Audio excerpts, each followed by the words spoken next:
ಆತ್ಮೀಯ ವೀಕ್ಷಕರೇ, ತಮ್ಮೆಲ್ಲರಿಗೂ ಸ್ವಾಗತ ನಮ್ಮ ಯೂಟ್ಯೂಬ್ ಚಾನಲ್ ದ ಸೋಷಿಯಲ್ ಐಕಾನ್ನಲ್ಲಿ.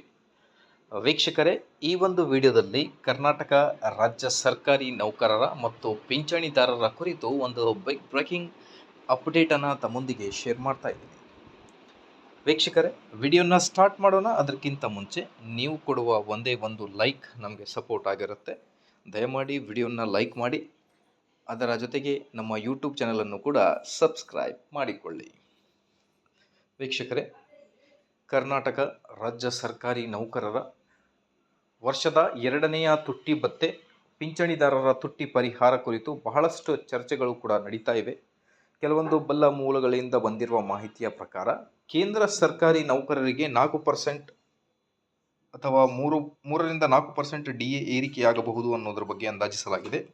ಹಾಗಾಗಿ ಕೇಂದ್ರದ 1%ಗೆ ನಮ್ಮ ರಾಜ್ಯ ಸರ್ಕಾರಿ ನೌಕರರಿಗೆ 0.722% ಏರಿಕೆ ಮಾಡ್ತಾರೆ. ಈಗ ಅಕ್ಟೋಬರ್ ತಿಂಗಳಲ್ಲಿ ದೀಪಾವಳಿ ಹಬ್ಬದ ಮುಂಚೆ ತುಟ್ಟಿ ಭತ್ಯೆ ಘೋಷಣೆಯಾಗುವ ಸಾಧ್ಯತೆ ಇದೆ ಅನ್ನೋದ್ರ ಬಗ್ಗೆ ಕೆಲವೊಂದು ಮಾಹಿತಿಗಳು ಕೂಡ ಬರ್ತಾ ಇವೆ. ಕೇಂದ್ರಕ್ಕೆ ಜಾರಿಯಾದ ನಂತರ ನಮ್ಮ ರಾಜ್ಯ ಸರ್ಕಾರಿ ನೌಕರರು ಕೂಡ DA ಮತ್ತು DR ಅನ್ನು ಇನ್ಕ್ರಿಮೆಂಟ್ ಮಾಡ್ತಾರೆ.